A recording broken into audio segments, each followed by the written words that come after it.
Always. Bro, I just want to start off here. Congratulations. Oh, thank you. Different, dynamic. I was intrigued. I was entertained. I was locked in. Just the even way you build up characters as well in this as well. Thank you. Very dope to see. I wanted to start off here. What were some of the key messages that you wanted to convey in the series? I just wanted people to see the black experience from different angles. Like people might feel like they're familiar with the world of Taser and why them kids they stab and they kill people. But what about a nurse who just wants to get a promotion but she feels like her colour of her skin's holding her back? What about all these Love Island and shows we love to watch? How do you think the black woman feels when she sees her fellow sister who looks like her always getting passed over in the show? And it's a minor to the world we banter about within the culture. But they might not know that. They might not know that we feel like, why is that black girl gone missing? But why is she not getting the same campaign as Madeleine McCann? You know, what's going on there? So I just wanted people to see certain conversations that happen in black households without preaching. I wanted people to see a show that can be this heightened, this level, this budget with an all-black cast, and it can entertain the masses, which is why it's, I really hope it does reach out of just the community, because it's such a good show. It's not, I don't call it a black show. It's a show with a black cast, majority black cast, and I want people to see that sci-fi, we can sit in sci-fi.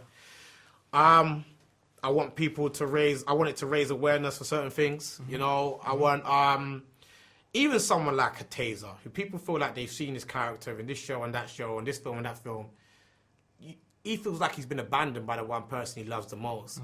And even though he does all these things, he's still got a very high moral compass. So before his mum ran out, she obviously raised him right. He ain't gonna stand there and just let an innocent kid do star jumps for the pleasure of the gang. He ain't just gonna let a delivery driver get hurt if you come into the area and you explain why you feel like you don't have to abide by the rules that everybody else does. If you notice, that's why I love that scene with Taser. First time he stabs him. Then when they rewind time and Michael said, look, I didn't know, cool. Now you know. Next time step correct. You don't leave him. So you get to see, there's a lot of moral compass with a guy like that. I just feel like the show's got a lot of hidden signs, and if you don't see it in 1 to 4, you definitely see it by the time you get to 6. I hear it. Yeah. Timing is everything, and I feel like you're very conscious of that as well. What made you feel like now is the time for London, the UK, the world, to see a series such as this? I 100% agree with you, timing with everything, but the timing being now just happens to be God's timing, because, bro, like, I have been non-stop working on this for 4 years. And it's not 4 years when you say you had the idea in January, and then you done a little signing in June, and then you done something. Bro, every single day for the last 4 years, I've been working on Supacell, whether it was the 2 years writing to a deadline, the 1 year, basically, the 5-6 months filming, the post that took a year and a half. It literally only got finished, I don't know, maybe 8 weeks ago. Like, it just took long. It just took long, man. Like, a lot of work went into it, man. A lot of work went into it, honestly. I can see it. The effects, everything, just people transitioning with their powers. One thing I really loved about as well is the story development with each character. I say that, so I was like, yo, Raps took his time with this. We actually get to sit with each character and understand each of their dynamics, their situations, their lifestyle. So I wanted to ask you as well, when this is now unleashed to everyone, what's the one thing, or what do you want the audience to take away from this? I want them to enjoy it. Obviously, that's the first and foremost, for whatever reasons. I just want them... It's hard because I wrote it for them to be entertained, but honestly, I really made it so the rest of the world can see we are bankable.